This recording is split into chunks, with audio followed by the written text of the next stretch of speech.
Hi hi. தேங்காய் உடைக்க house owner வீட்டு கிட்ட இருந்து ஒரே ஒரு குச்சியில விளக்கு ஏத்துட்டு அப்படியே பத்திரமா கொண்டு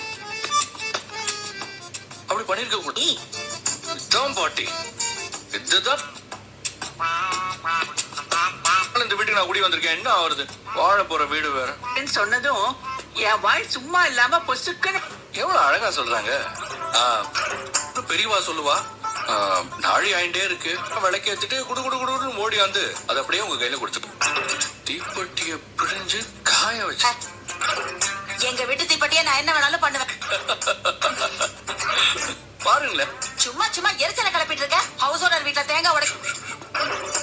நான் தீப்பெட்டி கூட கடையில வாங்கி. உங்க வீட்டுல இருந்து யாராவது விளக்கு ஏத்துற லேடி போடிங்கிற இல்ல, இவங்க நீங்க வந்து கூட விளக்கேத்தலாம். அக்கா நிக்கிறாங்கல்ல, இவங்கள வேணாலும் அனுப்பிச்சு விடுங்க. விளக்கு ஏற்க ஒருத்தி, முறவாசல் பண்றதுக்கு ஒருத்தி, வெளி சும்மா கோவத்தை கிளறாம கிளம்புங்க. விடாமுயற்சி விஸ்வரூப.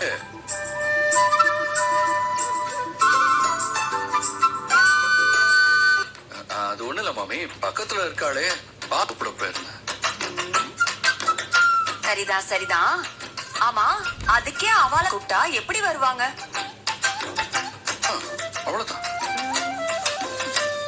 ஐயோ அப்படி இல்ல மாமி, நானும் மாமாவும் வந்துடுறோம், நீங்க போங்க. நான் மாமா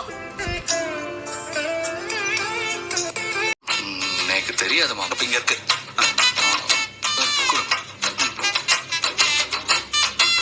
முதல் அக்கம் பக்கத்துல உள்ளவாளுக்கும் கொடுங்க. குடித்தனும். சரிப்பா, அப்ப நாங்களும் கிளம்புறோம். எங்கள்ல ஒருத்தர் தான் பாக்கல, காவேரிய பாக்கலாம். அவன் தாண்டி நீரடி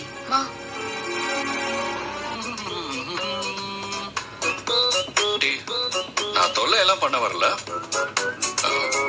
பால் காய்ச்சியாச்சு, எடுத்துக்கோங்க.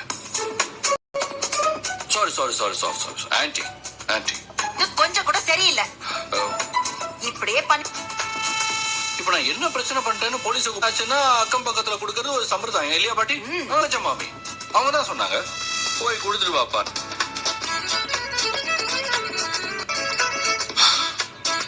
நீங்க அதை எடுத்து எனக்கு தெரியல. கத்தி கூப்பிடவா எல்லாரையும்? ஐயோ பேசப்படாது. ஐயோ ஐயோ சொல்லவே படாதான். வேண்டான்னு சொன்னா ஓ தங்க மாட்டாங்களாம். போதுமா? இதுவும் நானா சொல்லல, ஓனர் பங்கஜ மாமி தான் சொன்னா. புதுசா குடி வர்றவங்க பால் காய்ச்சி குடுக்கறத பாத்தீங்களா? பாட்டி சொல்லி தட்டக்கூடாதுன்னு பெரியவங்க சொல்லிருக்காங்க. பாட்டி அத்தை, நான் சொல்றத கேளுங்க. பாட்டி அப்புறம் இந்த டம்ளரை அந்த பால் கொடுத்தவங்களுக்கு பாதகம் நினைக்க கூடாது.